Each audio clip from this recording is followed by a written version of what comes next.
Every year for 50 years, some 500,000 middle and high schoolers from across the country have competed in a contest called National History Day, using arts to portray their research stories. Jeffrey Brown spent a day with the finalists at the University of Maryland in College Park to see how this year they defined the very timely turning points in history.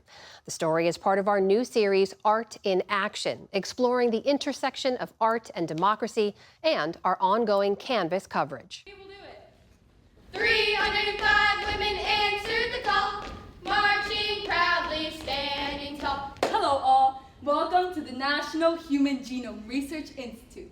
It was history brought alive through performance such as this one, titled Turning the Tide of Hatred, the Killing of Vincent Chin. You hurt me and my son. You're gonna pay for this. Through documentary films. The doctors made an effort to prevent subjects from improving their condition. And with eye-catching exhibits on the widest range of topics, including the birth of children's television workshop, how the Dust Bowl revolutionized agriculture, the Manhattan Project. Some 3,000 students from around the country presenting work based on research topics that had taken the better part of a year to complete.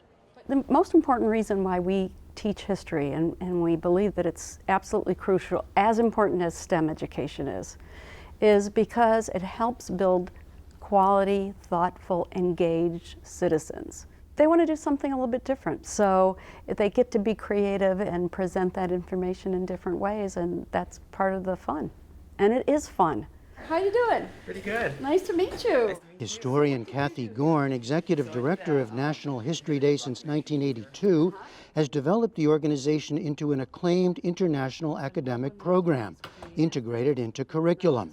The hat is a different story. Throughout the year, students met with advisors and honed their skills, then competed in local and state contests before these national finals, where the competition and energy was most intense, as finalists gathered with their families ENIAC was one of the world's first large-scale digital computing devices and practiced their lines, and judges scored the displays, all following in the footsteps of thousands of previous competitors over the past half-century, including alumni such as current National Security Advisor Jake Sullivan and Pulitzer Prize-winning classical composer Caroline Shaw. High school sophomores Emma Waugh, Josephine Calzada, and Chloe Crable from Needham, Massachusetts, produced a documentary on the infamous Tuskegee syphilis study. Their malicious intent was never revealed to the subjects, and some were never even told they had syphilis. From 1932 to 1972, the U.S. government conducted research on nearly 400 African American men with the disease. The men weren't informed of the nature of the experiment. More than 100 died who could have been saved. The students found echoes to today. Tuskegee instilled a lot of distrust in Black Americans and marginalized communities in general of the government. So there's still this idea that vaccines, for example, which there's a lot of concern about now, that there are nefarious purposes behind it. As we did further research, I think the primary sources that we saw were really a lot of the images of doctors' handwriting, doctors' notes, and correspondence between doctors and officials. It was really eerie, and it was just really uncomfortable to see, and I think that's something that really shocked us all. You know, you're also all growing up at a time of incredible divisions in the country, and a lot of people fearing for the future of democracy in this country.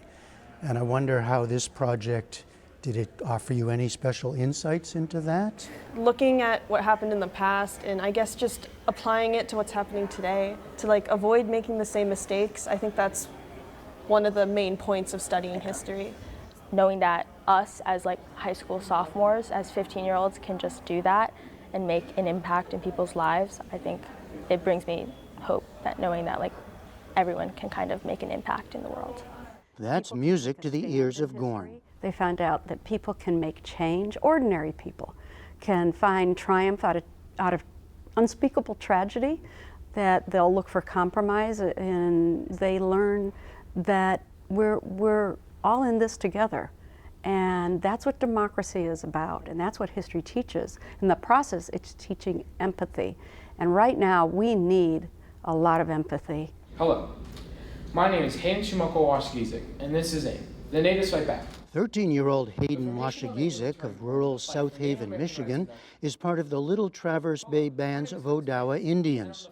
We watched as he performed before a room full of judges, family, and fellow students, AIM, the Natives Fight Back. It tells of the founding of the American Indian Movement in 1968 to address poverty, discrimination, and police brutality against American Indians. An actor from age 5, Hayden sees performing as a tool for conveying history. I really feel like it can be more powerful because it changes every time. It's not one set show. And with acting, I can kind of walk around, I can yell, I can change it up based on how I feel like it'll fit the room. And I really feel like just performance gives a way more powerful of a way of showing that and conveying the message. I remember that character. Heather DeMario of Alaska and National Teacher Hall of Fame member Terry Kaldeskal of Wisconsin see those light bulbs go off in their classrooms. They choose something that is of interest to them, and they have to show its connection to other parts, economic, social, and political causes, impacts, and changes, which allows them to learn about other parts of history. They learn about different parts of the world. In history, a lot of times we say, here's what happened, now tell me what happened. Excellent, you get an A. That's not doing history. So these kids are digging for sources. Am I trying to train them to be historians? No, I'm trying to train them to be more critical thinkers, deeper thinkers. And this is the tool that not only gets them engaged in history, gets them engaged to be deep readers. These are all skills they're going to be using no matter what path they take in life. You all represent a kind of front line in all of the work that we're doing. Also on hand, filmmaker Ken Burns. We are trying to tell a true, honest, complicated past that's unafraid of controversy and tragedy, but equally drawn to those stories and moments that suggest an abiding faith in the human spirit. Students eager to learn about the art of filmmaking peppered him with questions.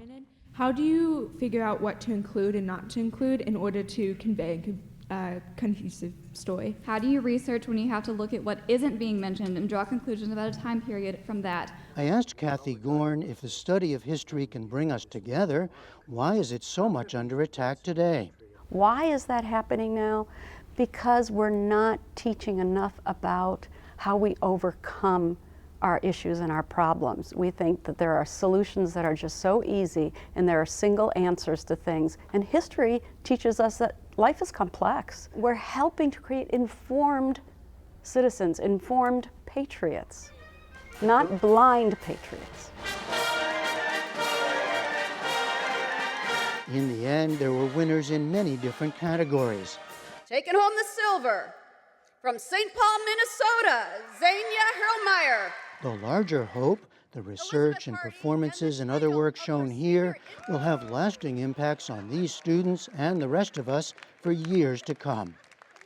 For the PBS NewsHour, I'm Jeffrey Brown at the University of Maryland.